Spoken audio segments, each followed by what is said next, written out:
की हिंग म्हणजे फक्त फोडणीतला वास, तर इथेच मोठी चूक होतीये. खरं तर हे एक प्रकारचं गुप्त आरोग्यदायी औषध आहे. चला, आज आपण याची खरी शक्ती काय आहे तेच पाहूया. हो, अगदी बरोबर ऐकलं. हिंगाचा वापर फक्त फोडणीत, फक्त त्या वासासाठी होत असेल, तर समजा आपण त्याची खरी ताकद अजून ओळखलेलीच नाही.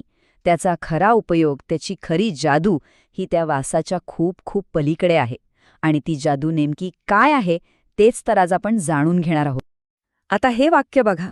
तुमच्या शरीरासाठी जादूची कांडी, पोटासाठी डॉक्टर आणि श्वासासाठी मित्र. हे काही उगाच म्हटलेलं नाहीये बरं का. यातच हिंगाचे 3 सर्वात मोठे फायदे लपलेले आहेत. यातला पहिला भाग, पोटासाठी डॉक्टर. याचा अर्थ काय?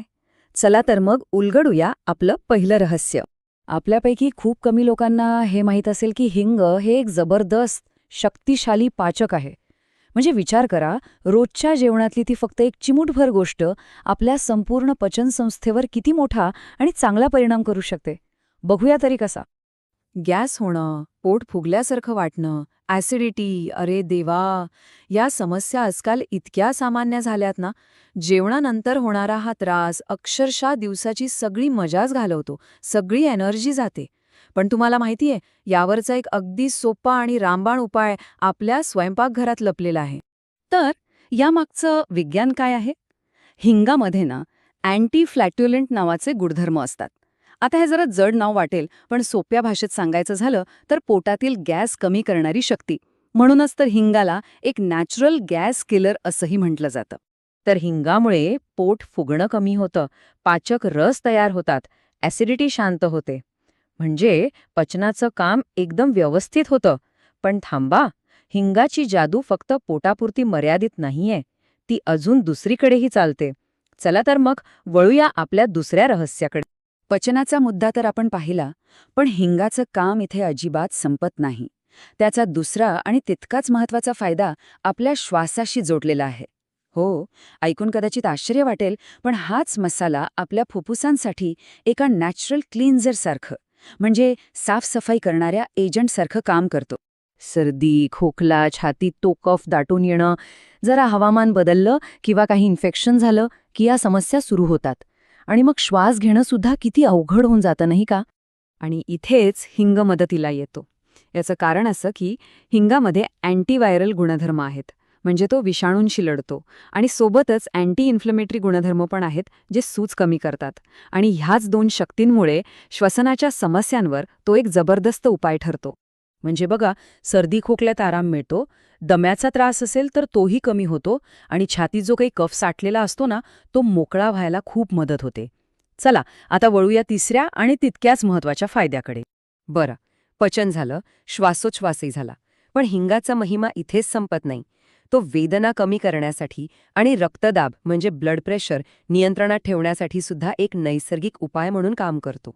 विशेषतः मासिक पाळीच्या काळात होणाऱ्या वेदना आणि दुसरीकडे उच्च रक्तदाब, या दोन्ही खूप सामान्य पण तितक्याच गंभीर समस्या आहेत.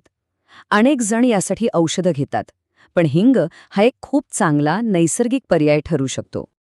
ते कसं, असा प्रश्न पडला असेल तर पहिलं म्हणजे हिंग एक नॅचरल पेनकिलर सारखं काम करतं, ज्यामुळे मासिक पाळीतल्या वेदना कमी होतात. आणि दुसरं, हिंग रक्त पातळ करायला मदत करतं. याचा परिणाम काय होतो? तर ब्लड प्रेशर नियंत्रणात राहतं आणि रक्ताच्या गुठळ्या होण्याचा धोकाही कमी होतो. आतापर्यंत आपण हिंगाचे 3 जबरदस्त फायदे पाहिले: पचन, श्वास आणि वेदना. पण आता आपण त्या एका सर्वात मोठ्या, सर्वात महत्वाच्या रहस्याबद्दल बोलणार आहोत, जे या सगळ्या फायद्यांना अनलॉक करण्याची, म्हणजे उघडण्याची खरी किल्ली आहे.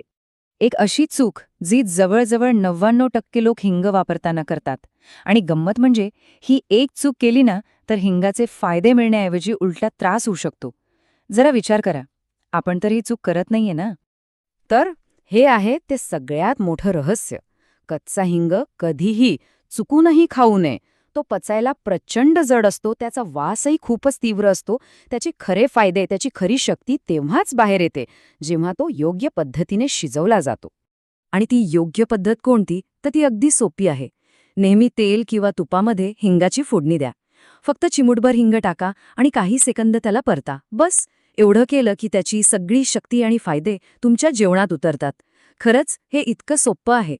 तर आज आपण पाहिलं की रोजच्या वापरातला अगदी सामान्य दिसणारा हा मसाला प्रत्यक्षात किती असामान्य आहे. यावरून एक प्रश्न मनात येतोच की आपल्या स्वयंपाकघरात असे आणखी कितीतरी सुपरफूड्स असतील जे आपल्या डोळ्यासमोर आहेत पण त्यांची खरी ओळख आपल्याला अजून झालेली नाही, नाही का? विचार करण्यासारखी गोष्ट